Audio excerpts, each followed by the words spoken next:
Ladies and gentlemen, and welcome to the Gimme the Check podcast. I'm your host, Fredy V, and thank you so much for tuning in. My guest, ladies and gentlemen, how could I say this, man? It's like, not only can the dude sing, but this guy's got bars. When I say bars, I mean bars. And for me, I love seeing somebody who can equally hit the melodies and also can flow his face off, and this guy's doing it. He came on the scene with one of his singles that really made a lot of noise called Who Dat. Some of you guys maybe know him from the mistape that he did with High Classified or the brand new EP that came out, Spectrum, at the end of 2020.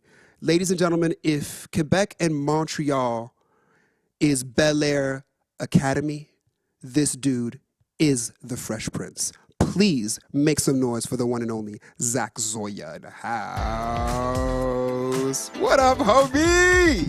What's up, my guy? Oh, man, thank you so much for making it, man. Yo, Thank you for the warm introduction, man. Man, yo, you are the Fresh Prince, though, for real. Like, that's the way I see you. It's like you're like a breath of fresh air. You're coming into the school and you just like, yo, I'm here. You guys have been doing it this one way, but I'm gonna wear my pants backwards and I'm gonna do things a little differently and be myself. And so I just love that energy, man. Appreciate you, bro. Appreciate you. So let's chop it up. We got to start from the beginning. When it comes to hip hop and R&B, that's like exported from Montreal and Quebec. You know, it's usually Montreal and Quebec City. But you grew up in the smaller town of Rouyn-Noranda. Yes, sir. Rouyn. Rouyn, c'est vrai, man. C'est ça, c'est souvent que je suis un peu français ici. Là. Rouyn, tu viens de Rouyn-Noranda. The worst part is y'all have Rouen, which is like yes, even it's true. closer, Yeah, right? man. C'est vrai. Exactly. So you know Rouyn-Noranda, which is in the region of Abitibi. So for our viewers who may not be familiar with that area and maybe some of the like Montreal and Quebec, you know, cities, what is your hometown like, and can you describe a bit of your childhood and kind of a coming up in that city? Right. So Rouyn-Noranda is a small but not so small little city. Right. It's like 42,000. So it's like, I don't know if it's like Sherbrooke or Gatineau type shit. But yeah, so it's not that small of a town. It's just so far away, so secluded, so isolated that, you know, it makes it even smaller, because if you want to go anywhere, it's not like you're in Saint-Jérôme and you can like go to Montreal 30 minutes, you know? You're not 30 minutes out from everything. You're 7 hours away from like Toronto and Montreal. So you're stuck, you know? But looking back, okay, living there, I used to think Rouen was boring, like boring as hell. I couldn't do anything. I had nobody to, and I knew I was maybe lucky enough to like leave the city early on. So like I knew there was a bigger world out there. But looking back, I think it's like my parents, I mean, raised us there because I think it's the perfect little town to raise children. You know, it's just, like there's no crime, there's no like, you know, everybody, like you can just go out at night and like nothing's gonna really happen. You know what I mean? I think like they're starting to have like some kind of drug problems, but that's a different story. But it's a small, cold little town. Ooh, it's cold. Yeah, francophone. But you know, we're close to the Ontario border, so we still got the English influence in there. But yeah, a calm, cold, slightly boring, but I guess a cute little town. Yeah, man. Yeah. It's funny. When I hear you say it, I could hear it almost in your voice where it's just like, yeah, you know, it's a smaller, boring town, but like you seem to grow an appreciation for it over time. You know what I'm saying? Because like you said, kind of a perfect place to raise a family, going out, safety, and that's something that we take for granted. Yeah, you know and also like just being able to go everywhere. Like I could walk anywhere, like, you know, go to my friend's house, go to school, go to like extracurricular activities. Everything is like walking distance. So that's another thing that's like great. Like your whole world is like you have access to it. So man, like it's not somewhere where I'd be right now, and I'm glad I left. But it's like it's a precious little gem. Yeah, man. It definitely has a lot of value, man, for sure, in that sense. And like, so I want to imagine what was like young Zoya like coming up in IBTB and like kind of your music and your first like stints of like, okay, like when you saw those first videos or when you figured out you had talent and whatnot. So I ask my guests sometimes this question: which is like, what is your first musical memory? So not necessarily like, for example, me, one of my first musical memories literally is Thriller playing on the music video, Thriller playing on the TV, and me hiding behind the couch because I'm scared shitless, but the song is so fire, so I'm behind the couch like, Word. but I kind of be peeping back, and then whenever I see the zombie, I be like, oh shit.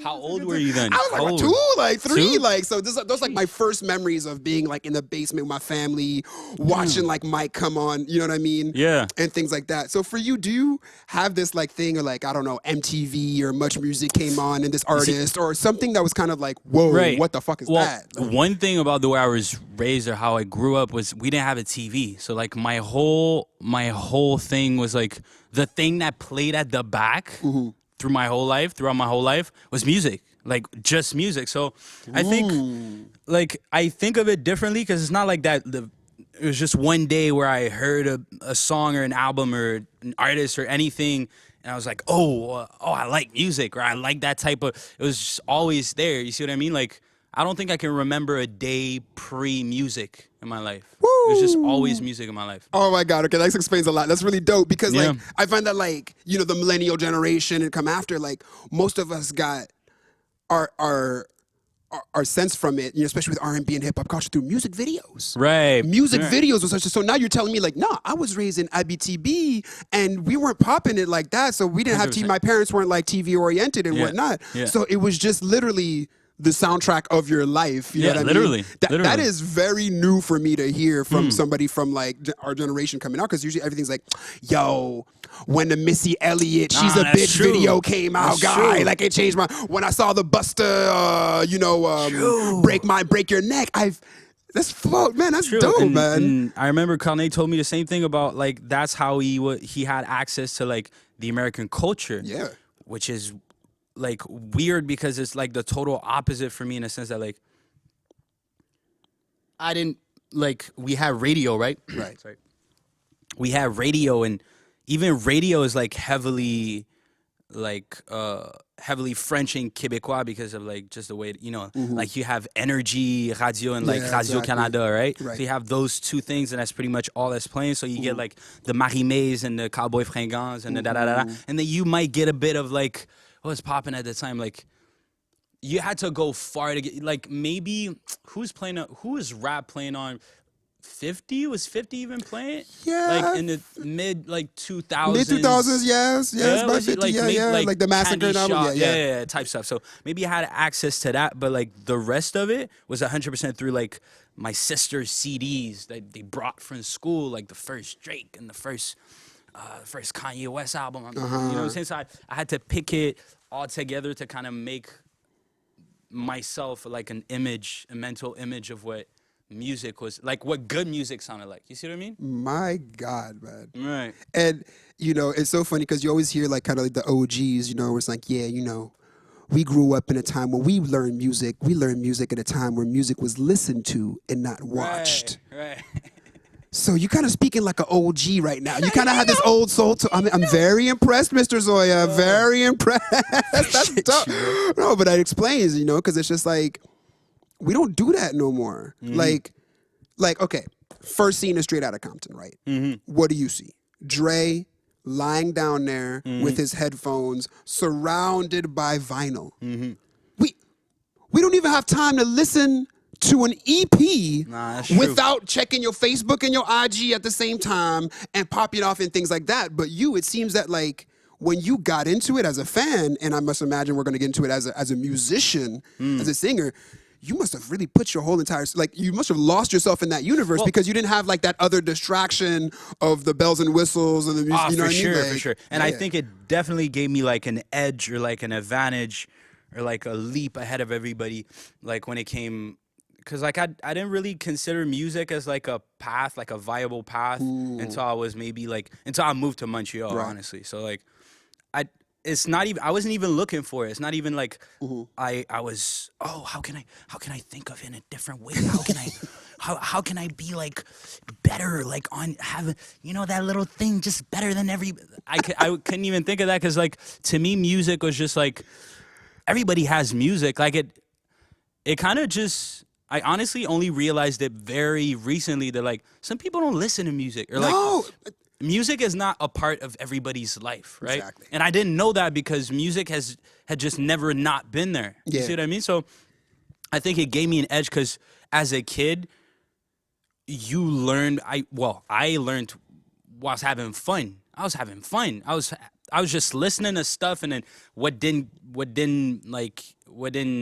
stimulate me, I just kind of forgot about it. And then through time, it's just like I put in my 10,000 hours from like maybe 3 to 10 years old. So like I had, I didn't have to then learn some things. Like that's what I realized when I started, writing and like maybe recording. Some things I had already absorbed or like I understood already about music, like the delivery and just the way shit's supposed to sound, like tonal shifts and shit like that. How you give out a certain emotion, because it was just like ingrained in my brain. It was just like there's not music without that. You know what I mean? Like, so I think I'm super thankful that it happened like that.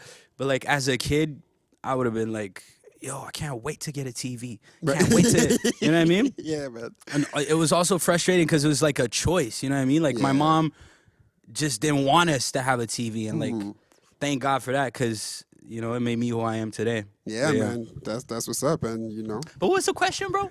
No, it's just like Question at the start of that, your right? first musical memory, but I think Right. I think you're speaking about like how you kind of absorbed music, which I think is very different Right. from like this generation of artists. You don't really hear that. Like I just had my like Alan Prater, like I said, the OG, and I'm here on this Gimme the Check podcast, like I said, to show you the diversity of what our culture can be, of what R&B can be, and it goes from Alan Prater, old school funk and R&B, to Zach Zoya, you know. But if he heard you speak right now, he'd be like, "Yeah, young blood, that's what I'm talking about, young blood. Go ahead, man." You know what I'm saying, Cap? So yeah, and I can see, because like, yo, you kind of prolific with yours, and you have this. I find that you have this connection with your craft in terms of how you actually master it. Like you said, you put in your 10,000 hours from like 3 to 10. So, but like, when did you start putting pen to pad? When did you start, Like performing and bars? So whether it was like, hey, like you said, you didn't know that this was like a career path, until later on. But when did you start actually like flexing that muscle, and like when did those first few hours out of the 10,000 hours started coming in? Well, okay, so like I said, I was flexing that muscle without knowing. I was Without flexing that knowing, muscle. yeah. So throughout all of my childhood, I was just like practicing something I didn't know would be useful in the future, and wouldn't have been useful because I made that future happen, whatever.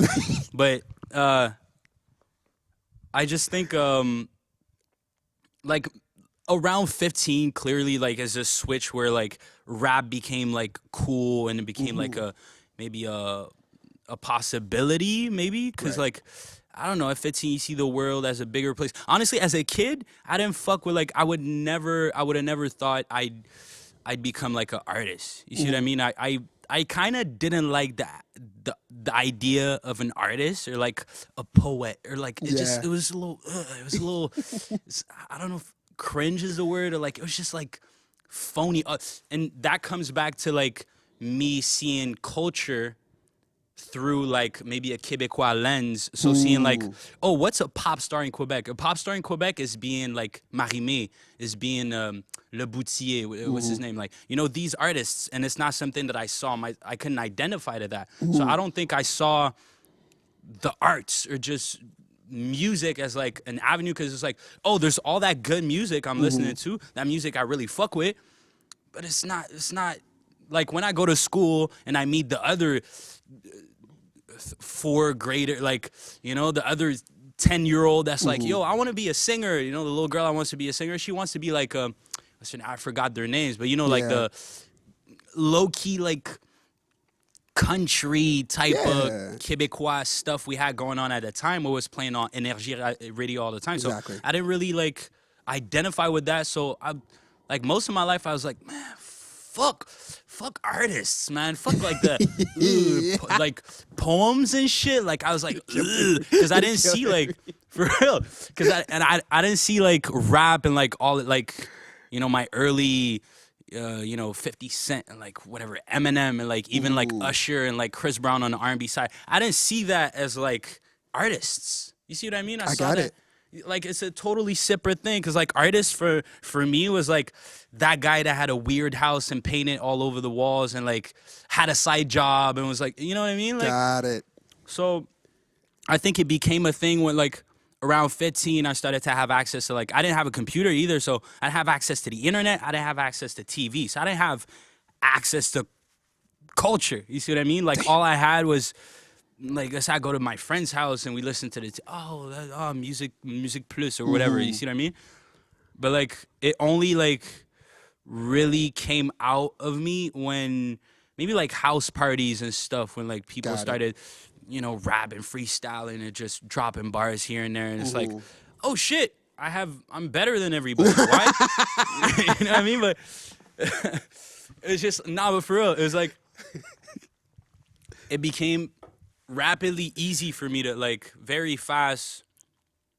It was like that thing that was cool for everybody. All of a sudden, I had been practicing that shit since I was 3. Right. You see what I mean? So Exactly. around 15, I was like, I don't know, spitting everybody's bars. Like we would go to parties and just like somebody had a 50 Cent verse and I would spit my Kendrick verse and it's just who can flow better. And then once I figured out that people were like, oh shit, you flow like you're good, bro. Yeah. I was like, I might try to write, I might try to write. And at the time I spoke French all my life, right? Like Right. French is the language we spoke at school. It's the language we spoke at home mostly, even though my dad's South African. Like everything was in French. So I had this big barrier of like, I want to do that thing that I think is cool, but I don't have the dictionary to do it. So Got then it. I think it was another maybe 3 years of like, so to answer your question, 15 is when I really like took out my first Canada whatever book and started writing, and then I figured out that I was trash. Stop it. I wasn't trash, but like I was being hard on myself. It's like I think very early on it's like that thing where I told myself, okay, if you want to do this, you have to treat it like a job. You have to treat it like a mission because there's no in between, especially like in French, le mélange French English. It's not pleasant to the ear, Right. for especially for like an English speaker, like the yo, what's up? I come up in the club and I do that, sounds off. Could be cool at some point. He's going to kill me. Yeah. I'm dead. I swear, but like for real, it's like the first barrier to like you can know the words, you can know Right. everything, but you have to have like the sauce and the lingo on point. Exactly. So I think it took me maybe another 3 years to just try to master that, and I don't think I've mastered it yet. And I think I'm getting to this point where it's like it doesn't matter anymore. Exactly. Because I've created my identity, and then your identity can be what like Young Lean is dropping music and Right. it's fire, and like some other people, like people have weird, and if anything, it's like an edge, like it's a thing that's special about me, the way we speak here. Like a Exactly. guy from New York might think the way we speak is fire. You know what I mean? So.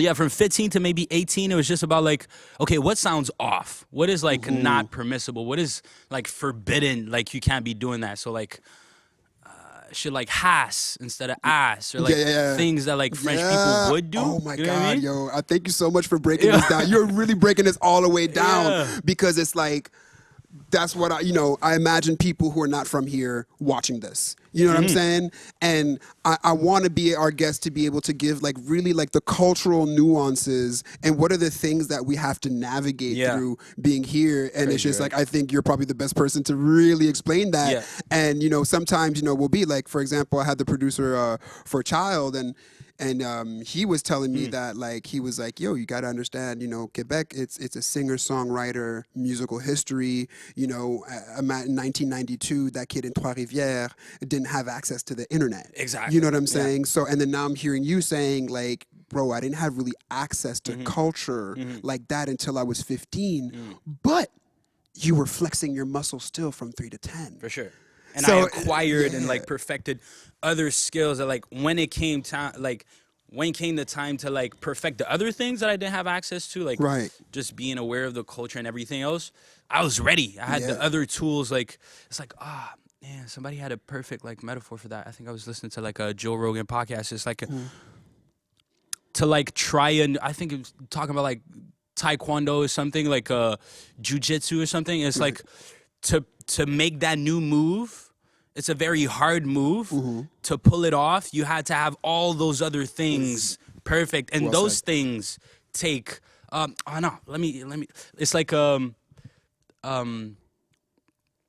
Floyd Mayweather, Right. like who boxes in a weird way that could be like for a beginner. You look Yeah. at that and be like, yeah, that's a no. Like boxing Right. with your hands down, that's a no. You don't do that. But this guy has been boxing since he was like 3 and like perfected other things and had other things so good Right. that like he could afford to like, okay, let me cheat that way so that I can cheat this other way. You see what I mean? Yeah, yeah. So, shit, what's that?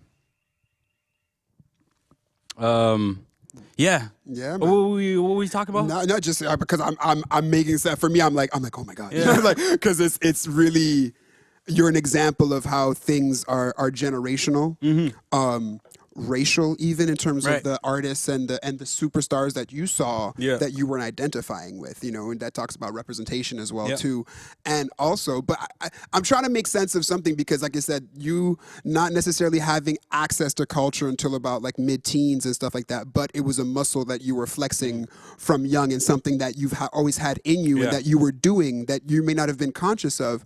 So I'm like, so what was playing in the house between 3 and 10? Like, was your dad playing Big Daddy Kane? Like, what's going on? Like, was Mama playing Salt and Pepper? Yeah, like, I was definitely I was blessed with like great like musical inspirations. Like Yeah. I don't even think I can fully grasp it because it's like it's things you barely remember, I'm but still they trying might to have make like sense of it myself too. bro. exactly. You're yeah, like, yeah. oh damn, we had that album. When I Right. was, I remember like my dad had Run DMC. Okay, or, see, like, there we go. yeah, and like some mostly like singing stuff though. Like over rap, I think. I can't even think about it, but like hip hop wise, it was mostly my sisters who bought like like I said, like the Kanye West stuff, and that's another very specific like particular thing about the way I was raised is like I had access to like one, so like I know I know Kanye West's graduation by heart, Right. but I don't know none of the rest of his shit. Like Got I it. don't know nothing before, nothing after. Drake, I know Thank Me Later perfectly, but I don't know. I mean, Drake is Drake. I know everything. yeah, now you're not. Yeah, but like, okay, another one is like Beyonce. My Exactly. sister had like one Beyonce album. You know the one where she's like in the Yeah, the Crazy in Love joint. Yeah, yeah, yeah. Yeah, Exactly. that Yeah, one. yeah. I know that shit like by heart for Yeah. sure. But I don't know nothing else of Beyonce's. Got And it. Same thing with like Usher. I know Confession by heart, but I don't know nothing else. Got it. You see what I mean? So I had this very Yeah. like to the T type thing. And I think that's what molded me. That mixed with like, I can't even like we had a big ass CD rack. Yeah. Let's just put it. And one thing that's not to be left out is that I'm very privileged in the sense that like I was very lucky and I had the luxury of traveling very early on. So like I was okay. very isolated, but like every year, first of all, my parents, my parents' parents live around Quebec City, so like we would go to Quebec City every now and then we traveled a lot. Like we've been, my mom would take us places, whatever. Like, so for us to go anywhere in the world, you have to go to Montreal, right? Right on, So exactly. it's like Montreal, da da da, Exactly, da da yeah. da da da. So I think, yes, I was like in my little town and I didn't have access to like MTV and like American movies and all that shit, but early on, I went to New York. I went to Europe. I went to South Africa, of course. sure. I went to South America. So like, what I didn't have in like media exposure, I had in like direct exposure to like other cultures. You That see what I mean? explains a lot, sir. That Right. explains a lot. You are well traveled. The CD rack was deep. There's Mm-hmm. you know what I'm saying. So although it may not have been mainstream Quebecois culture per Yeah. se, but I think you were very cultured before that 15-year-old For sure. old. Yeah, For that's sure. okay. For I sure. get. I complete. Wow. Thank you for painting that picture, bro. Yeah. It's a beautiful picture. I gotta say too, Yeah, I man. Because appreciate it's like you, to bro. see how that comes together. All right, I gotta be real with you. Like. Most MCs, when they kind of sing to, like like let's keep it I a buck. know where this Let's is going. keep it I real. know where you're Can going. we, like for real, it's like most MCs, it's like the MCs say, yeah, he sings his choruses, or yeah, he got a voice too, and then that's when all the R&B is saying, okay, let's see what this motherfucker can do. You know what I'm saying? Like, can you really sang? Can you sang? And can you like sang? You know what I mean? Like, so what is? But bro, you can sing. Like you could like. Much Like love, bro. you can sing. Like it's not just like, hey, I'm an MC and I bust a few notes here and there Right. too. Like, dog, like that's what I say. Like people who like that's my dream, to the Andre 3000s of the world, the Right. Anderson Paaks of the world. That's who even myself I try to mold myself after. Me personally, that's what it is. I try to be a complete artist. I can sing, I can flow. It may just be 15, 20% of the time, but I'll flow still. I'll flow my face off, and I could play an instrument. Yeah. You know what I'm saying? Like, that's what it is. So sometimes when I see multi-talented people, I'm like, okay, let's see what's up. And I can always usually tell, like, what came first. Right. Or what's the burger? Like, what's the burger? Like, the burgers, your bars are your burger, and then your French fries and your soda are, like, your singing skills and whatever, and things like that. Which you... You don't know where it's coming from? You don't know where Because first I was like, no, he's an MC first. And then you do some shit vocally. I'm like, I thought. Wait, what? And I'm like, it's serious. And like, yeah, we even had that time, like the first time we met in studio, you know what I'm saying? And stuff like that. Where does the R&B, where does the pipes come from? And it's really unique style to... Right. Like, talk to me about your relationship with your singing voice, bro. Because it's special. It's unique, but it's also, I find, like, it has a technical refinement as well too. Right. Like you got falsettos, you hit your lows, you can cross that break in your voice too very well. And I've just kind of seen, like being nerding out on singers, and I'm kind of like, I think he has the whole package. I think he, you know what I mean? And that's what it is. So talk to me, man. Like, how did that come about, bro? Because first of all, I'm definitely like a singer before a rapper. Yeah. Like, rap, yeah. Okay, I was like, what came first? Because it's hard to tell. Okay. Yeah, like, first of all, like, as a kid, I didn't understand English. So, like, everything I told you about, like, understanding how people flow and everything is, like, it's very... I listen to rappers as if they were singers. Me You too. see what I mean? Like, just... Me too. I wasn't even paying attention to the words. I was just listening to, the staccato of Eminem, or like the way like 50 might flow, or just a Jay-Z or whatever. I was just really listening to the texture of their voice, and they're singing. Right. They're singing. Like, they might have more, maybe the texts are more dense or like whatever, but they're singing. It's still voice. You're still flexing your voice. It's just maybe not on pitch. It's not on tune, whatever, but they're singing. It's the same MCs, listen to your boy. So the way I actually got to rapping, it's like the other way around. I think I always wanted to sing.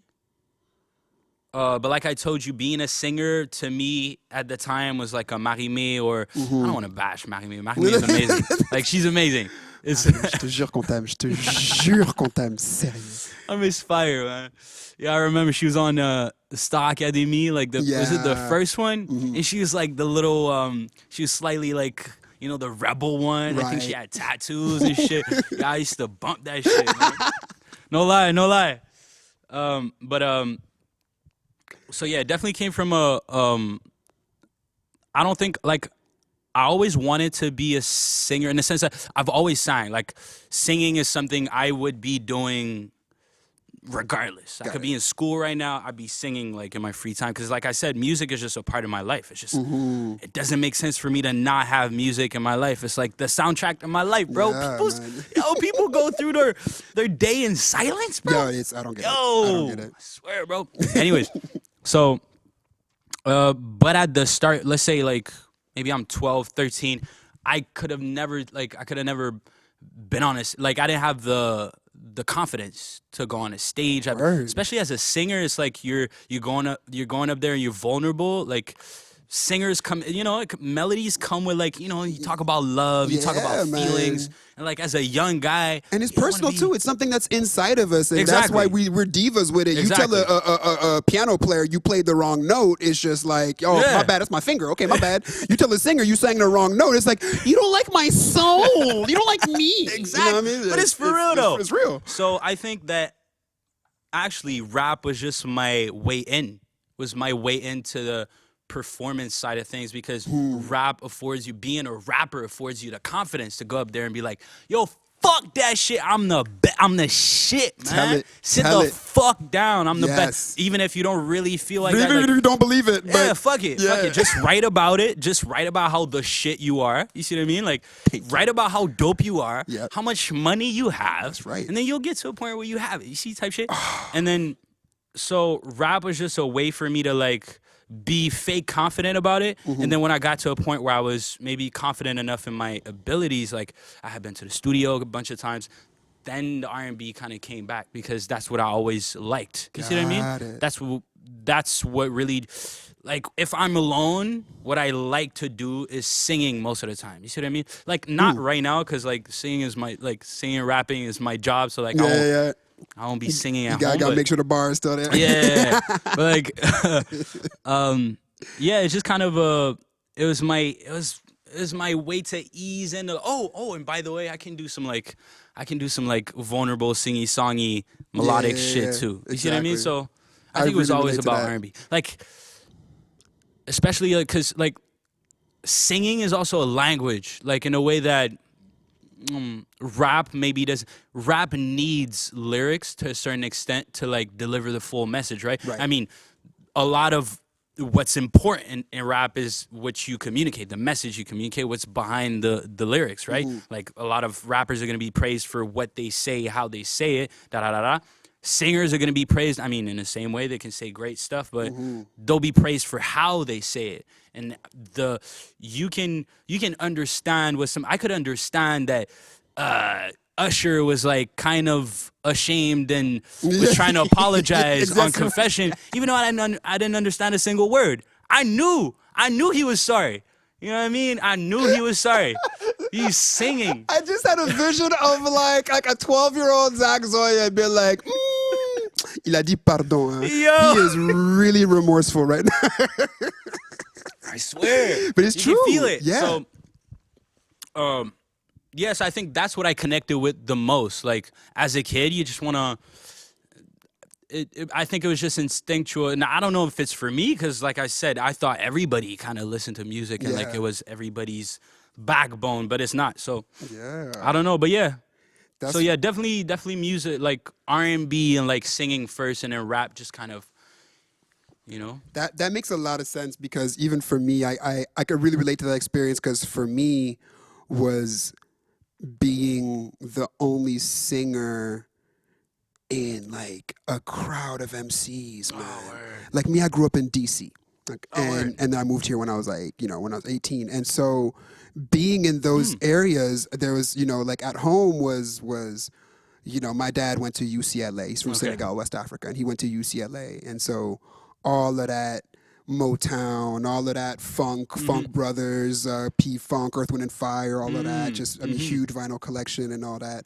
And so I'm going to school, and I'm growing up in a singing. I have a big brother too, and I'm like his protege, And like, so, but when I'd leave the house and I'd go to school, it'd just be MCs.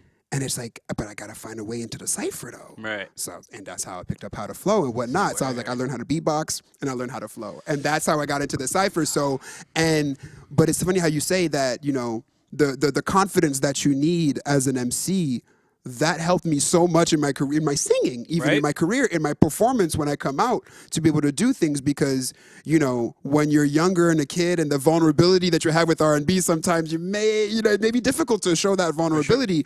But when it's time to kind of squat up and, and hit the way you are on the football field, on the basketball court, you see that type of energy in a cipher, and you step up in there and steel sharpen steel, you know what I'm saying? And so I really relate to that. And then I see like how you've combined those experiences, because you can still have you know, and I love the term in French. English does not have an equal term. In English, we say I'm a singer. You know, I'm an artist, I'm a singer, I'm a singer-songwriter. In French, you say je suis auteur, compositeur, interprète, because I interpret the motherfucking song. I'm an actor. It's theatrical. It's theater. You know what I'm saying? So it's like an interpreter is like a translator type thing. Yeah, and in English, like interpreter is like literally like a bit more of a translator. Right. Exactly. So it doesn't work as much. But in French, you know, it's to interpret the song, which more has a theatrical acting type of a thing. That. And you know, and even MCs taught me how to do that. You know what I mean? The MC that kind of rhymes kind of in the same register here. And then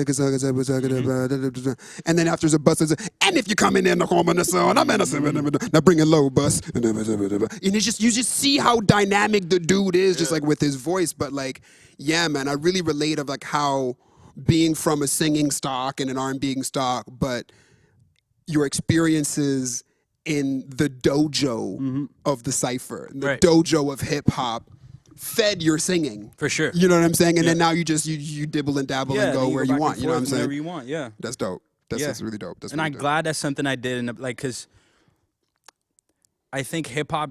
I mean, maybe I'm young to say that, but like hip hop changed. You see what I mean? Like, like I'm glad I didn't start like doing that when I was 15. Like those things, like we didn't like.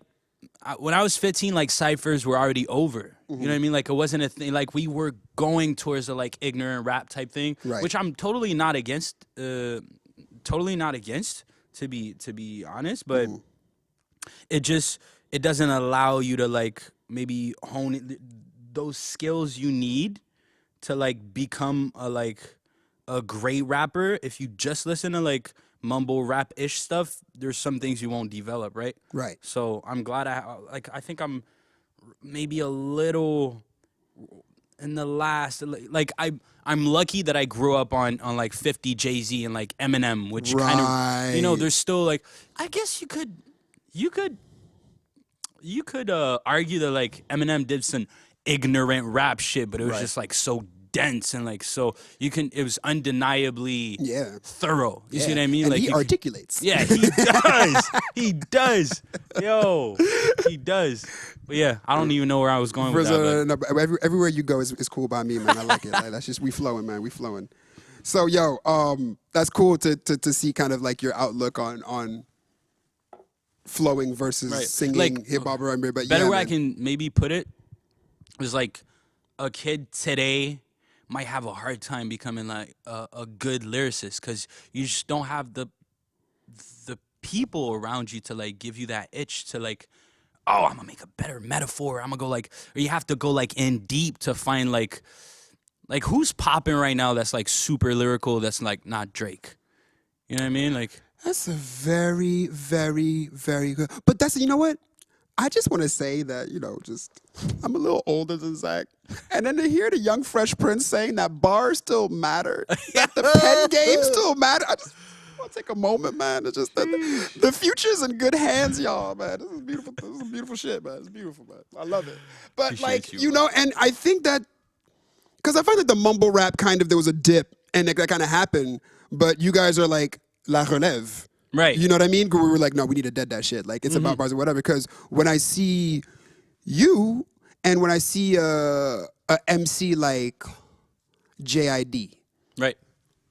That's a good example. That's a very good example where I'm just like, oh, okay. Because it's not like, you know, Toby or Black Thought or the guys that are known as the OGs who are conscious rappers or whatever.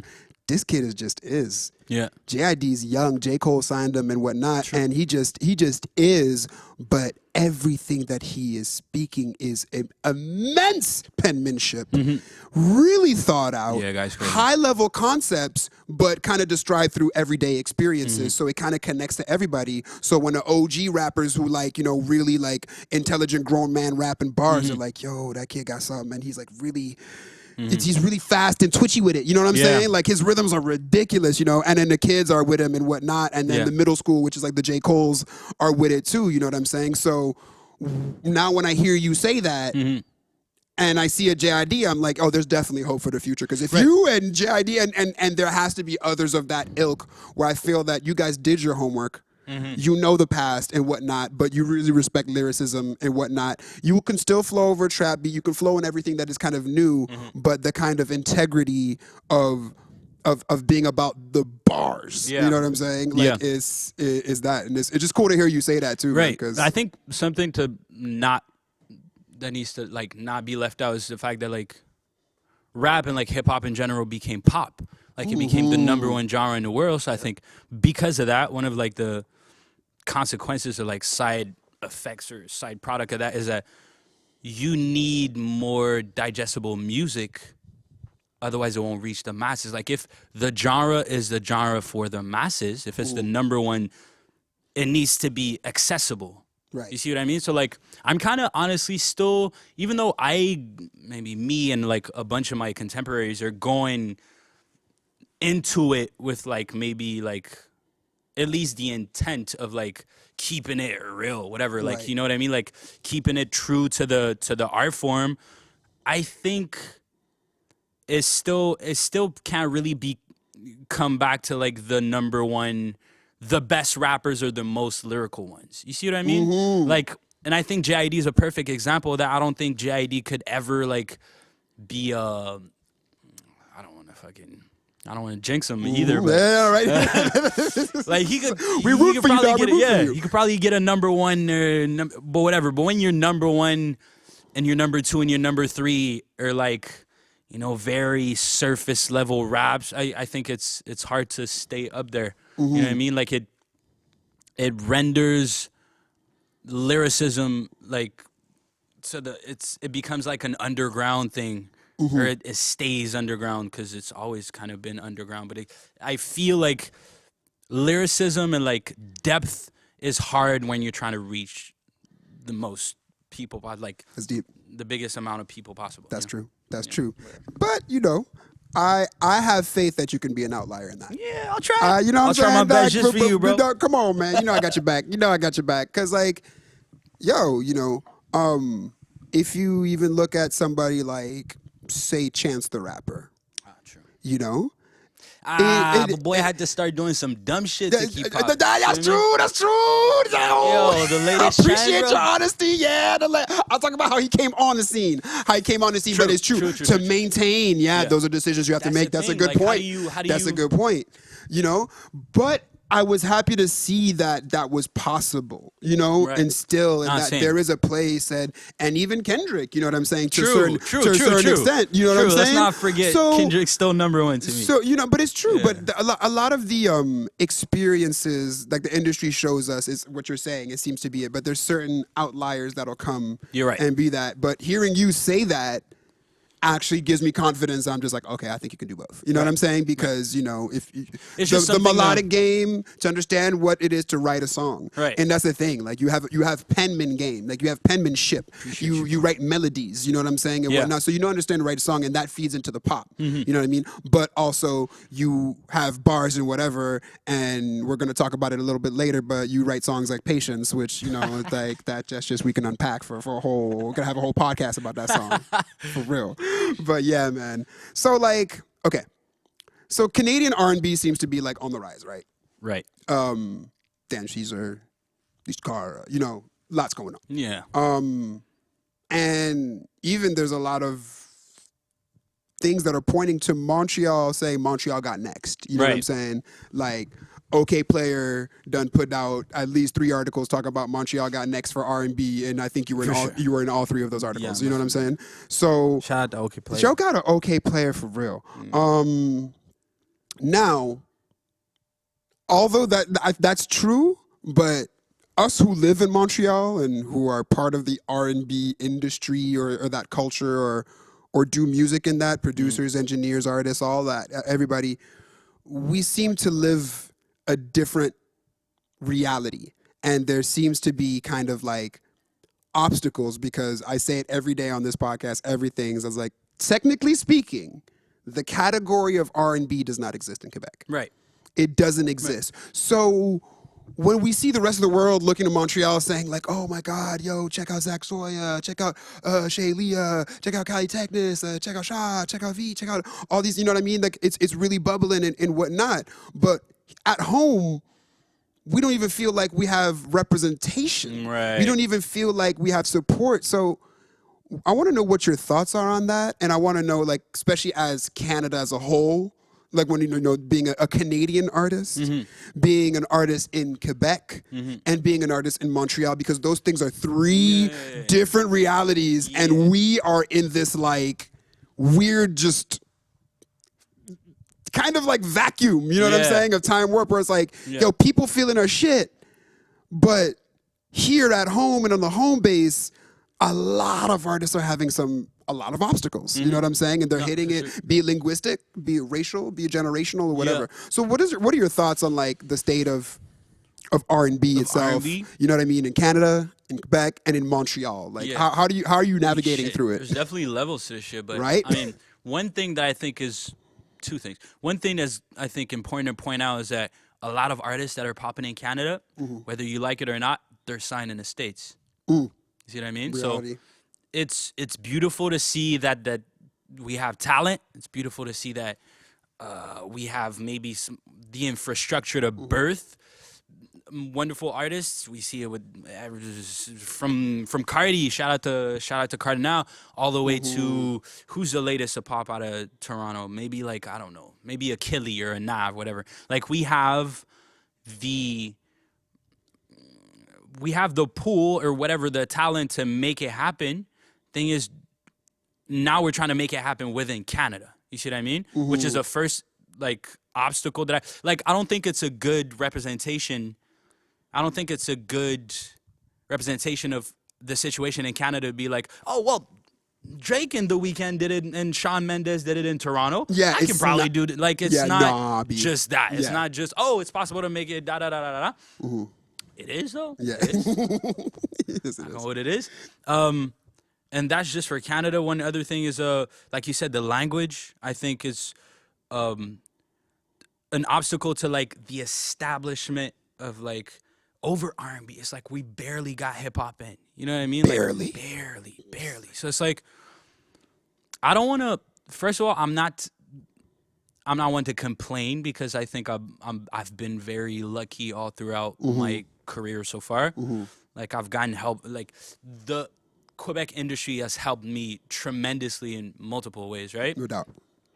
Doesn't mean it's not flawed, and I don't think it doesn't mean, like, it doesn't mean it's, because it's been profitable for me, it doesn't mean it's profitable for the genre or, like, the ecosystem that I would like to live within, right? I'm lucky enough to, like, cross certain borders and to have a foot in one and foot, like, first of all, I'm from the French side, Yeah. so I'm French speaking. I'm from I just happen to be from the same city as, like, you know, Steve, which is kind of like a coincidence, actually, because he actually discovered me when I kind of had a little buzz going on in Montreal. But Steve Jolin, the boss from Septième Ciel, who's now my label, is from the same little town I'm from. So, like, there's that thing where, like, I was lucky in many different ways. I'm not just, like, some black kid from Saint Leonard trying to make it in hip hop, R&B. Got it. Here, I kind of, you know, I had the right things along the way to get me to where I'm at. So all of that to say, I don't think I'm a good representation to, like, for a kid trying to make it in R&B right now in Quebec. Got it. And I think one part of that is the fact that we're tiny. Let's not forget that we're super tiny. We're like, Canada is tiny because Canada is huge with a tiny population. Exactly. Same thing applies to Quebec again. And then we're in a bubble within a bubble. Exactly. And within that bubble, there's laws to protect the French language. Yeah. Which is great. Like, I'm from the French side, so I understand the struggle of, like, keeping the language alive. And, like, we're literally an island that has a special culture in the continent of, well, let's not go, because, like, then it's Spanish and, like, Portuguese, right? But, like, North America is just English, right? Spanish in the South. But, like, the fact that we're, like, surrounded like that justifies and, like, it makes sense that we want to protect the language. But what that does, though, I think, is that it puts a lot of pressure on somebody, like a lot of hurdles in the path of, like, 15-year-old English speaker from Montreal, maybe of color, that's trying to make it here. Because, like, that thing where, like, I need to find another example. I was gonna say marie-mai again. No, that's Like, not who's popping on radio? Who's on radio? Marion, donne-nous notre exemple, s'il te plaît. We need another example. Marc Dupré, man. Voilà. Marc Dupré, okay. Yo. She's getting it. Yo, she's getting it, Je man. te jure que je t'aime. Je te jure, je vais pas te Love you, marie-mai. Love you. Whatever. Like, it could be a bunch of people, right? Just like a French, white, pop artist in Montreal. Let's say gets a lot of coverage, right? Then you might have a couple of up and comings, French speaking, white people get a lot of coverage. Then we're in a weird space now where all the platforms, all companies, everybody's trying to please everybody and everybody's scared of being canceled. So we have a lot of like, oh, let's put a LGBT woman of color that speaks 3 languages and let's push her to the fucking max. Facts. Because we're trying to like not be politically incorrect. Incorrect, right? exactly. All of that is, might I say, great for certain artists. Like, if you can take advantage right now, if you're a young artist in Quebec, you can take advantage of l'hypocrisie of like big companies. Go right ahead. Vas-y. Go right ahead. Yo Take that dollars. money. That's Go yo ahead. dollars. Take that coverage. But I think we have like an industry that's ill, not in the good sense. Yeah.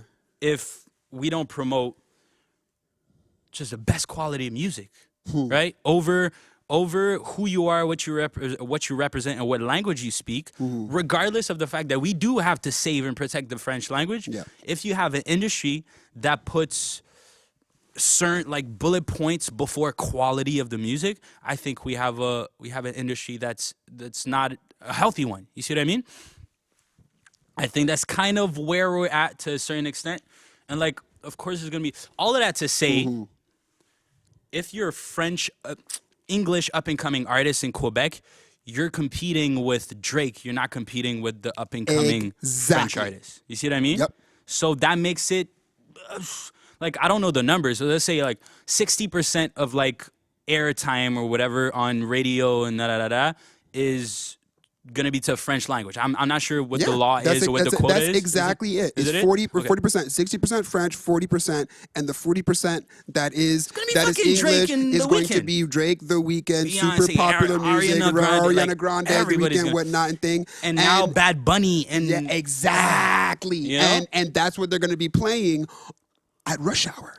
Isn't that crazy? On the drive to and from work and whatnot. Right. And as Anglophone artists, we have to find a way to so you have to kind of pop feel, within that, like, oh shit, Bad Bunny dropped last week, and I have to da. So I think that makes it super hard, and that's a bummer because we have such like the pool. Like, I might be wrong because like I'm from here, I might have a bias, but like the rate, like the percentage of like the quality we have in Montreal is just amazing, and like I think we can see it from like how many artists from here are already in the behind the scenes, right? Of music. Like, we don't have a lot of solo acts that are like you're the main act and you're popping. Like, I might say like a Kate Trinata, shout out to Kate Trinata. Yeah. Like some of those, like we're getting there, but like we like just the fact that we have a lot of like professionals in the music, like I think that shows that we have an enormous amount of talent. Like, the producers, the engineers, it's crazy. The producers, the writers, the engineers, top everybody. line, yo. Like, we got people everywhere. Yeah, so man. that's not the problem. It's not that we're not talented. Yeah.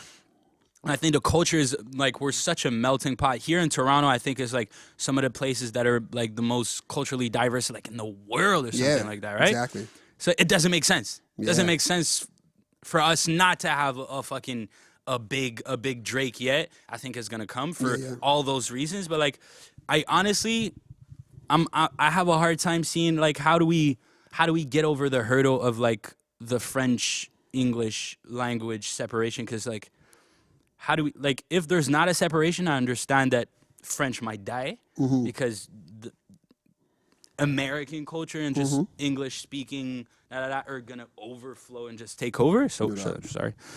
But it needs preservation for sure. Right, it needs preservation, but like it comes, the fact that it does comes at the cost of like maybe a couple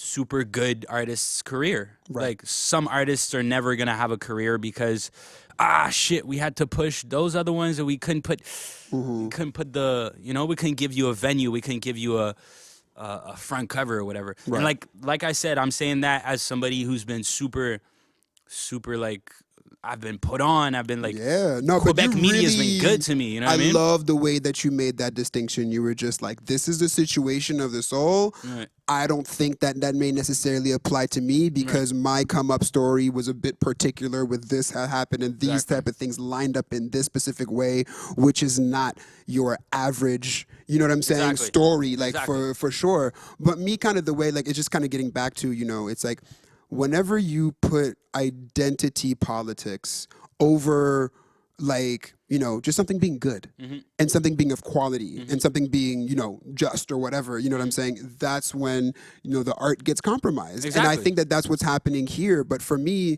the way when I speak to other people, because as of right now, like, you know, I'm ruffling feathers because I say it and I say it again, you know, R&B does not exist. La catégorie n'existe pas au Québec. Qu'est-ce que vous voulez? Je dis juste un truc. I'm just Anderson Cooper. What do you want? You know, and people getting upset. Hey, ben là, qu'est-ce que j'essaie de dire? Mais nous. And they're like, and they try to bring up like disco and boule noire from 1972, and I'm like, is really, guys, come on, like, let's not catch feelings. And like, I just want to be a thing. And when I speak to them, this is what I tell them. And when I speak in this way, they're like, oh, I never thought of it like that. I'm like, when you go to the grocery store and you go to the cheese section, right? You see all that fancy Swiss cheese from Switzerland and France. You vois le brie qui vient de Marseille. You're like, oh, I want to get this. Da, da, da, da. And sometimes, you know what? It's actually cheaper. And then there's cheese from Quebec. Quebec cheese is good, yo. It's a little bit more expensive, but I buy it because I want to support local. Yes, sir. Bro, I don't want to age myself. Back in the day, we worked on Quebec's first dance movie called Sur le rythme. I don't know if you remember that. Woo! I don't think what year was that? Yeah, like 2012? 20. Oh, okay, yeah, I know that. 14, maybe? No, that's not the TV reality show. No, the movie. It was like a movie. It was like the first. It was the You Got Served of Quebec. Who was in it? Oh my God. Oh, don't put me on the spot right now. Shit! It wasn't marie-mai. But like, you know, I forget what it is. And yo, when we worked on the movie and, you know, and they had to get MCs and singers and songwriters and things and whatever, because obviously they've never worked with them before, you know, and they get them through the door and whatnot. And what was there? Just all this Eminem, all this Rihanna, all this R&B and whatnot. And they're like, okay, we want that, but we don't have the money for it. So can you do something just like that? And bro, and we're here making the record and dodging lawsuits.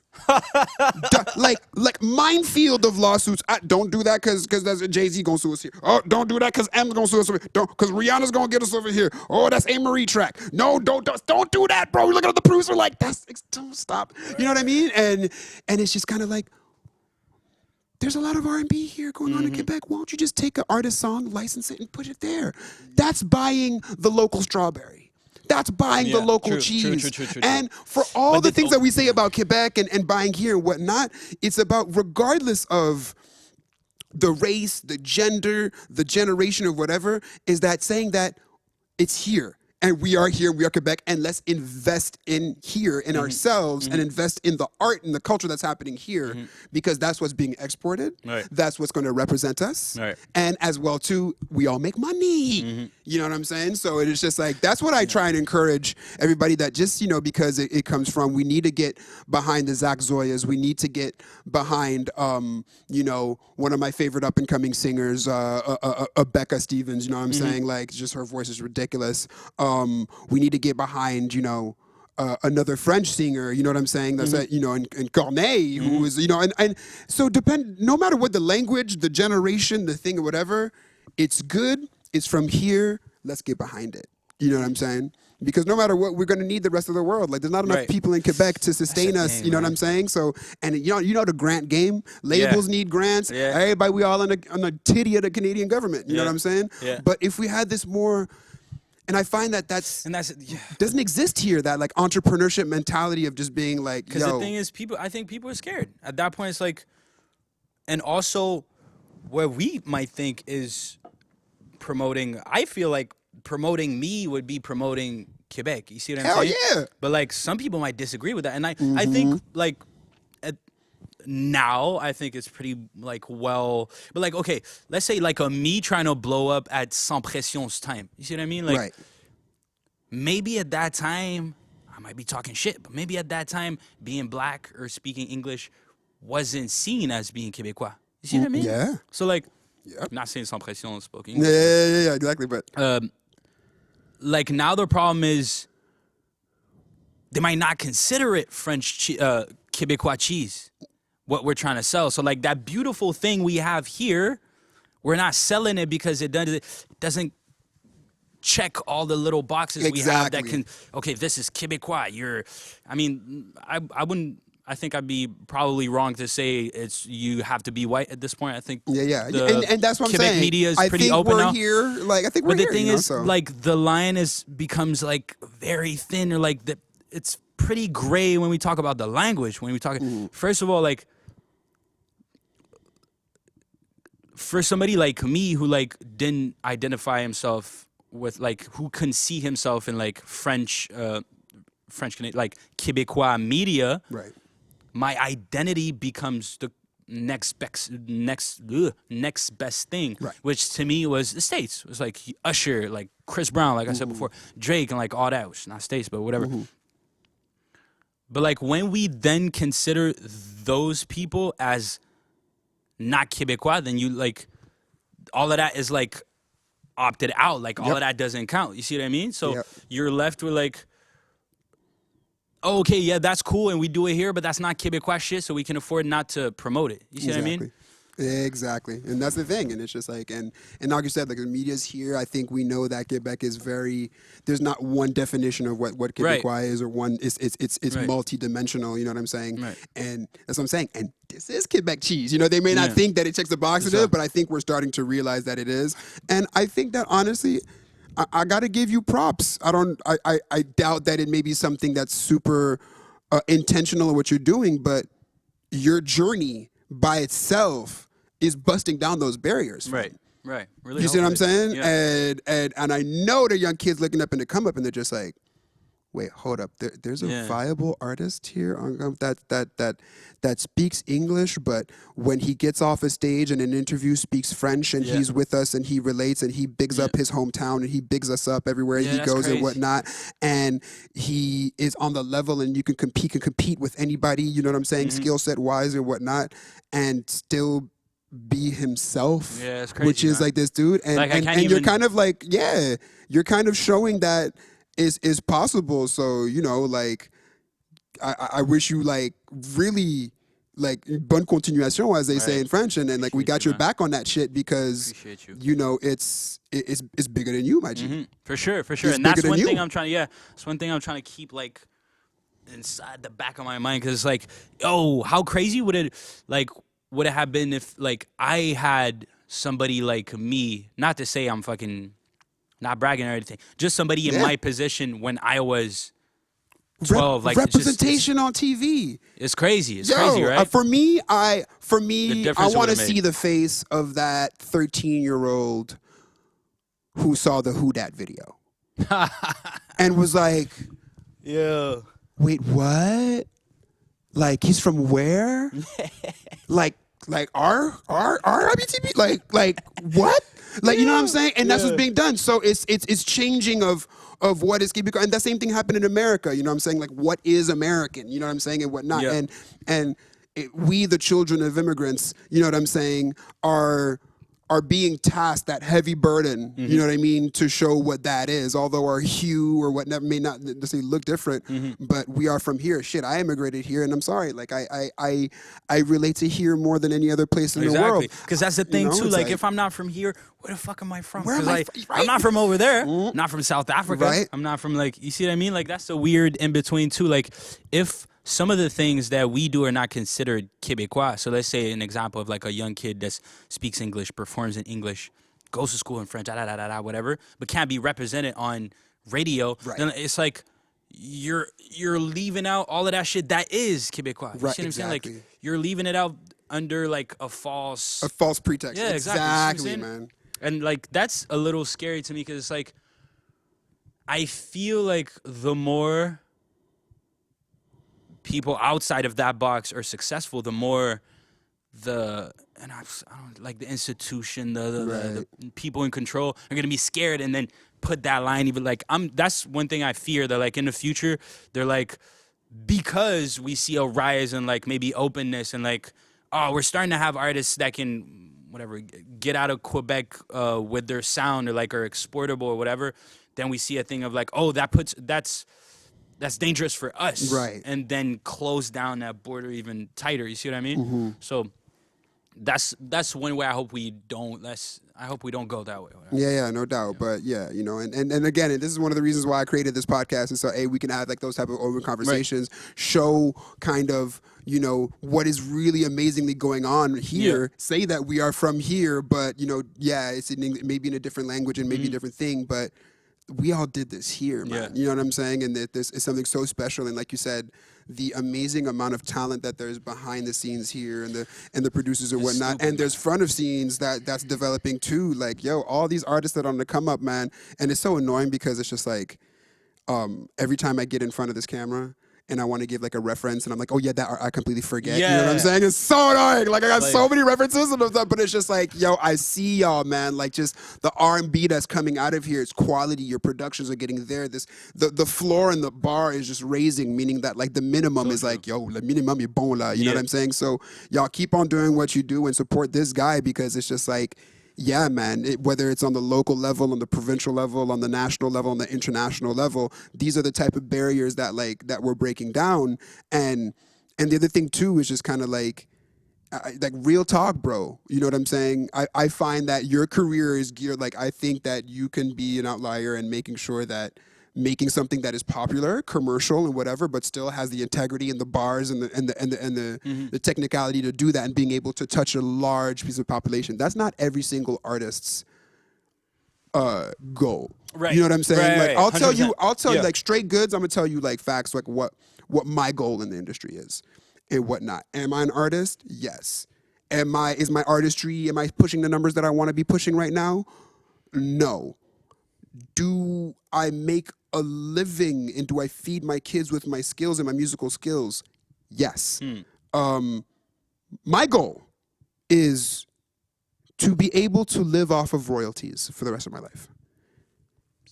Every 3 months pays all my bills. Yeah. So when it's time for me to go on stage, I choose what I want to do. Oh, it's Fredy V The Foundation? Yeah, I'll come and sing. I'll go do this jazz festival because I'm not trying to be this humongous pop star. I have my target audience. I have my niche. I have, which is, you know, really the funk and the R&B and the jazz festivals and the full band. And, you know, and if it gets to the Anderson Paak and the Free Nationals level, so be it. But, you know, and that's what it is. But I want to produce for other people. I'm songwriter. I want to be a provider of music. I see that in Montreal that I have a lot of obstacles in terms of what it is. But Montreal is known for having people who are behind the scenes, dope engineers, dope songwriters, dope producers, dope whatever. So like there's this group back in the day named Mint Condition, right?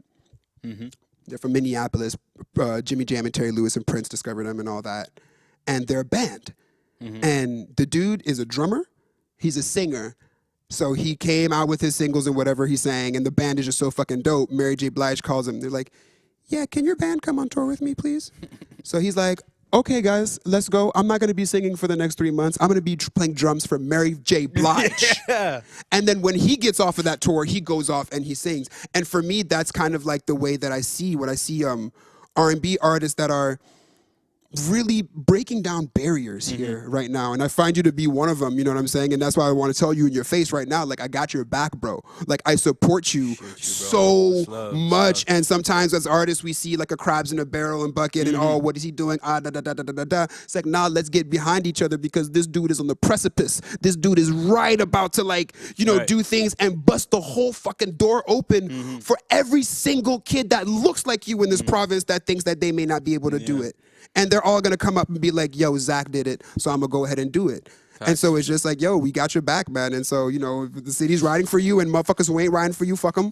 And you know what I'm saying? Like, and that's just what it is. So like, Yeah, bro. I think you're in a really special position, man. And Nah, me too. don't take that for granted, man, because, yo, I definitely it's a don't. blessing. I definitely feel and appreciate like all the love and support, because like you're definitely not the first one to tell me like all these things, and it's like it's really like it's hard. Where like it means a lot, because it's like without all those things, like it does. Truth is like there's probably somebody way better than me that was doing that like 10 years ago, and truth is he never got to make it or never got to even live off that shit just Big because facts. nobody was there to like support the whole nurture shit. that, yeah. So like to have people like you, to have people like Steve, to have like my managers and like just overall fans and like people in Quebec like showing me love like that means everything. Literally everything. Everything. You know, so It's a beautiful thing, much man. love, bro. Yo, respect, man. Respect. Okay. I knew you were like a really smart and cultured dude, but I did not expect this podcast to be like a socio-political, like, just this black intellectual conversation. I'm like, we need to get back to the bars, man. Like, let's get a couple more questions just about your process and shit. Like, one of the things that got me to able to do this, this podcast was during the pandemic last year. We're still in pandemic, you know what I mean? It's, you know, I was like, okay, what the fuck am I going to do? Like, yo, TV show got canceled. Like, dog, I'm just sitting here. I'm like, yo, what? IG Live. Cool. Yeah. I'm going to start interviewing people, you know? Yeah, I seen that, And yeah. then, and so I started doing IG Live and whatever. And then I did one with High Classified. Yeah. And I want to shout High Classified out to, and all of the artists Big and shout all the out to people that did that IG Live with me last year. Yeah. You guys are a reason that brought me to be able to do this, and hopefully I'll be able to, you know, keep on doing this and represent the whole entire scene in the city. And he spoke to me a little bit about how like the mistape came around, how y'all met, and me too. Like I'm so like, you know, like I'm a budding producer, you know, like I'm really like I'm an artist, singer, whatever, but I'm really like getting that game. And so I got really into his head, like, yo, like how did you, all right, what was the process like when the future asked you to like get tracks? How did you submit tracks? He's like, yeah, I would submit 90 seconds, but not give him the whole track, so make sure he holders back at me, whatever, you know. So I'd ask him questions and nerd about you. I was like, so what was it like working with Zach? And he was just like, yeah, I don't usually work with artists that much because, you know, I like to control and things like that. But yeah, this dude was like, yo, like I'd send something and like in 30 minutes, like I'd have something in my inbox and I'm like, God damn. And I'd send something and then 30 minutes again, I have something in my inbox and then again 30 minutes. And then I was like, okay, so he's prolific. I was like, I got it. And I remember being in the studio session with you one day, like, yo, you sat down for like 10 minutes, bro. This dude was like, and then I was talking to somebody else, and then I turn around and he was in the booth, and I'm like, nigga, what? I was like, hold up, Joe. I was like, and then you spit the joint, and I was like, okay, I get it.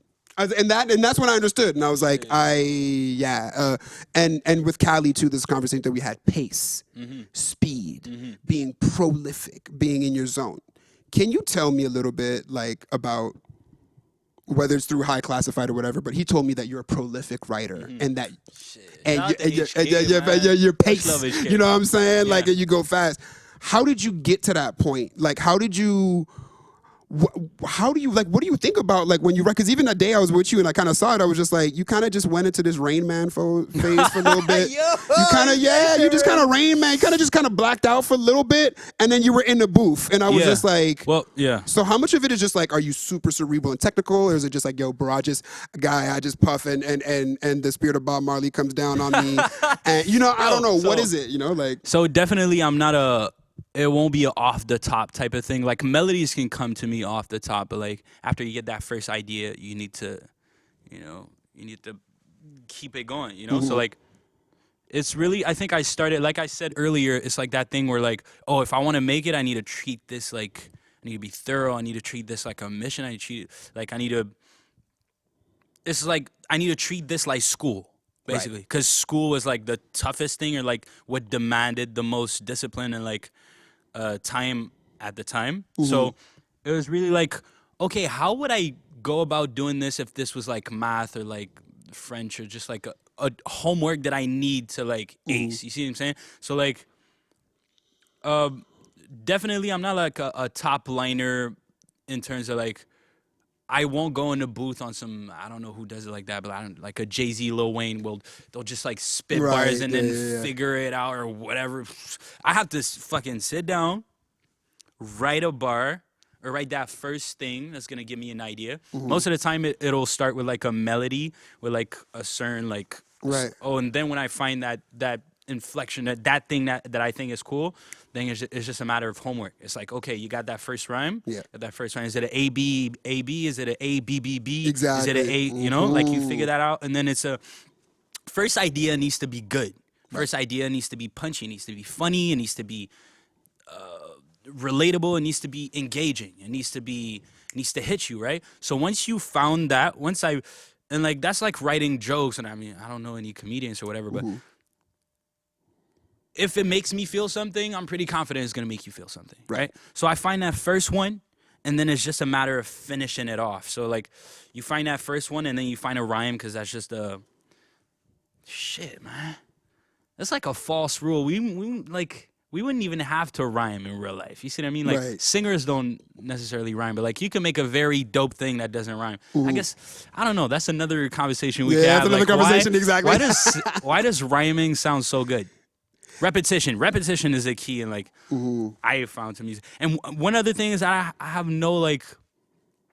I don't know nothing about music. Like I don't know more solfège. I don't know like I have no music theory in me. I don't play any instruments. So it's really all in like what I've acquired through like listening to music, and almost at this point like English, like literature, like skill, and of course like maybe culture, like cultural references and shit like that. But like I really have to go into a zone, focus on it, finish it, then go in the booth, think about the interpretation. I might get it wrong the first time, second time, four times. Then I got it pretty much on point. I know the intention, and then it's just about spitting it. You know what I mean? Got it. Did I? Yeah, Did no, I I go feel like through it? yeah. No, like I think that's probably one of the most in-depth like terms of like somebody's process, like Right. in terms of writing process and kind of like what you look for. Right. And I think that like two things for like MCs that you said is just like I think singers too is like your first line, Yeah. like your entrance is so important. Like you know what I'm And saying? it doesn't Like, even I'm have to be really- the entrance afterwards. Like Yeah. that can become, oh, you thought it was gonna be the verse, but then it ends up being a chorus, or like it Right. becomes the second part of your a bar thing. So like it doesn't have to be the Exactly. first verse, but it needs to. And yeah, the beginnings of your phrases, the beginnings of your things, and The and- idea. yeah, exactly of the actual idea, and seeing how that develops. And another thing too, as you said, like being a singer as well too, and how do you kind of approach your raps? And although you're not singing in the key of the song, but Always that sing. everything has a note. Yeah. Every single inflection has it, and I like how you pay a lot of attention to that and to the details. Because for me, Yeah. that's what turns me off from an MC right away. You know what I'm saying? Somebody who's If they're captures not my like- attention and really takes their thing as a note to compare like, oh, I'm just kind of talking in my living room. I'm just like, I just check out. I just check word. out, you know what I mean? But like, yeah, man. And that's the thing. You keep the excitement no matter what you said. Sheesh, huh? Yeah, man. Okay, before we go, we got yeah. I think my last question is going to be, yeah, man. When I arrived to Canada and I turned on much music and much vibe and whatever, the done data was Cardinal Official. Sheesh, I Cardi, man. mean, like I came here from stateside, homie. You know what I'm saying? And I was Yeah, just true. like, who's this dude, man?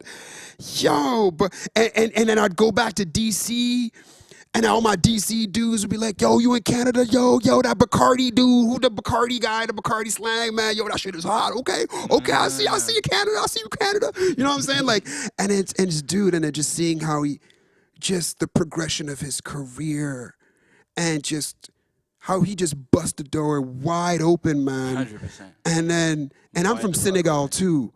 So Akon and convict music and all that. Sheesh, That's real. You know what I'm saying? So Yeah. I have a real deep appreciation Yeah. for the movement. And then now seeing him in this phase of his career as an OG and whatnot, and knowing that he has a hand in your career. Can you talk to me about what it is to have somebody like that in your corner, you know, like somebody like Shaw Frank has like Impas, like that. She's just like having a mentor like that, somebody that she can always rely on and whatnot, who goes to bat for her no matter what his role is. It's just invaluable. Yep. So it just made me think of you. You know, I was like, damn. So Shaw got Impas, and I was like, and Zach got Cardi. So talk to me a little bit about that.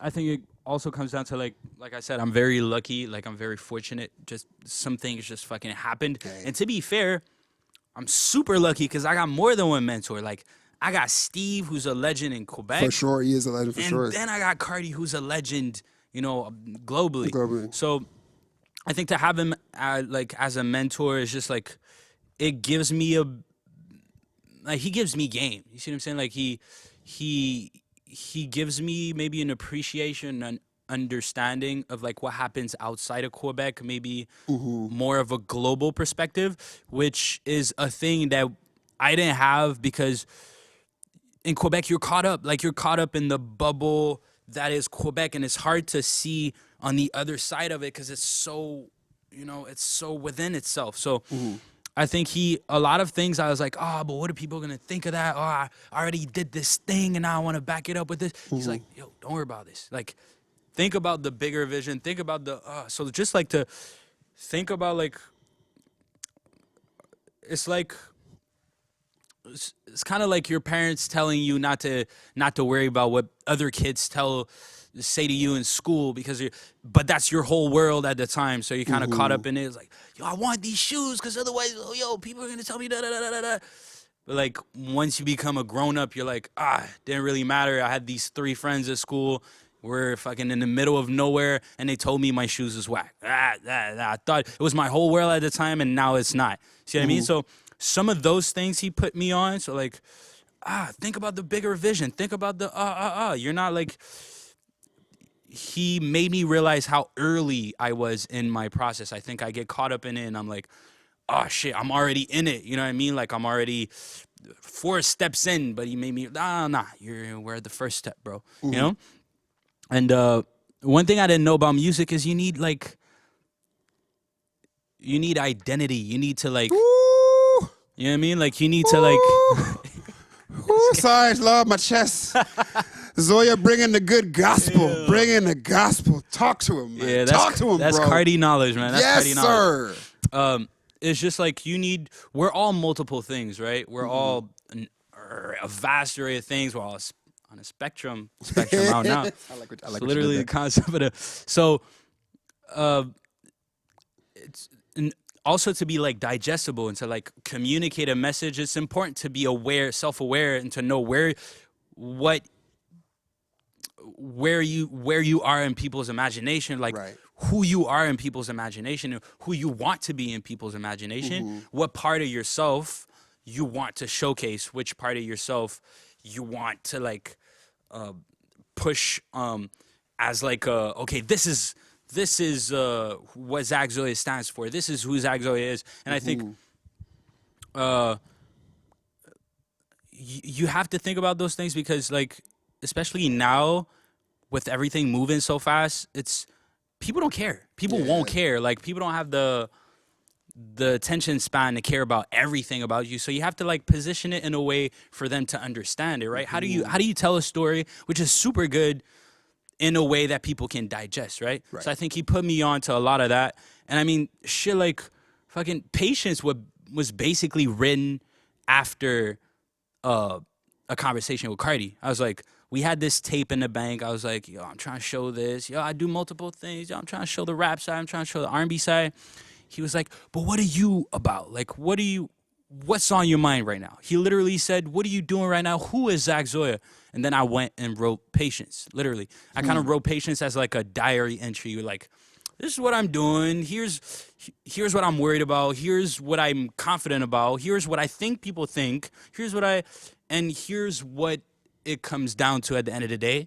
Patience. You just need to be patient. Some things just take time. Some things will come with and patience is not just waiting and doing nothing. Patience is like understanding that like it's not because you want something now that it's gonna happen now and that it's better for you for it to happen now. I'm not sure if I said that right. You know what I mean? Like patience is about appreciating the process over like the result. You see what I mean? Like you're getting there, like, and I mean that's the the statement, like the journey is more important than the destination. I think Cardi has a very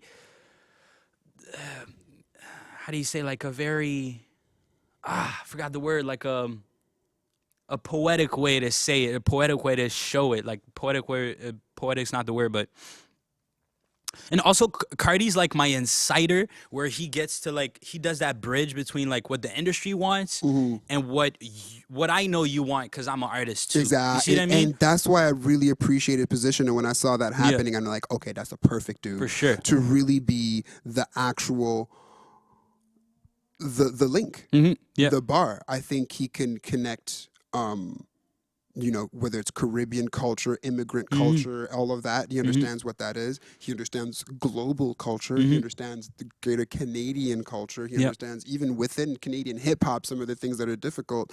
All of these nuances, like, and he understands. And I'm sure that you're probably giving him insight of, the phenomenon of being a bubble within a bubble, Montreal and all that. So I'm sure he's like getting even more insight than he had before, and what that is in 2021 today. And I think that we need those people, and we need those people really like to be able to use their expertise. Those who have been artists, those who have been musicians, those who have been on tours and who have really done that. You know what I mean? And to still walk in that path, but to use that experience and that knowledge professionally to usher in the next wave, to usher in the next generation. And when I saw him kind of do that and whatnot, I was just like, okay, like I always love this dude. And to see him kind of just being like, yo, this is my mission, this is my role. Like, that's and what it I comes from do, such a good deep, place too. man. Like you can tell, because it's like that's literally what he's about. Like, he was an artist before I was, and like, I mean, he's probably like Loki is probably famous before I was born. You see what I'm saying? Like, he's been through it, and I think that's an experience I can trust. You see what I mean? Like, I can be like, okay, you have the integrity because you care about music, and I know because look at you. You see what I mean? Like, you can tell. So it's definitely also reassuring to have somebody like that in a world of like just the industry and like everything happening, and you're not sure what means what. And I mean, at this point, I still don't know what means what. I still don't know the behinds and intricacies of like the music industry. And again, let me reiterate that I've been very lucky. My whole team is fire. And like on the industry side, people have been kind to me. I mean, I don't know, maybe in 20 years I'll look back and be like, oh shit, I was into some deep shit, but like, you never know. For now, everything looks good. People keep on putting me on and like giving me games, so that's fire. But he's definitely there to like, okay, you see what all of that is? That's that. Do that, and that might be okay. And then it's still a conversation. It's not a thing where like I can literally just call Cardi and be like, oh, I did this. What do you think? And then he won't be like, don't do this. This is bad. He'll be like, here's your options. You can go this way. What this does, that. What this does, that. And then I get to like still go through it on my own and make the decisions, but I have that knowledge on top to be like, okay, my decision is informed. You know? Right on. See, man. See.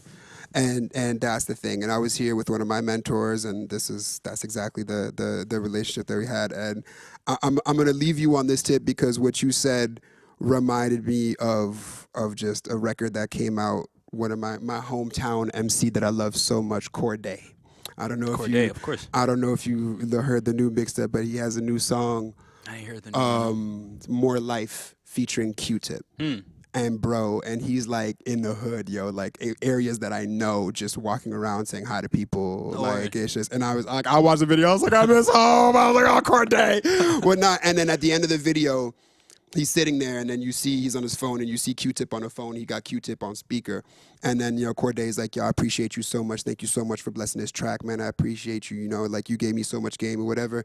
And then Q-Tip was just like, nah, son, you the one giving me game, man. You the one doing it or whatever. This is I know I'm the OG or whatever, but I'm not here trying to sun you. I want to stand next to the sun.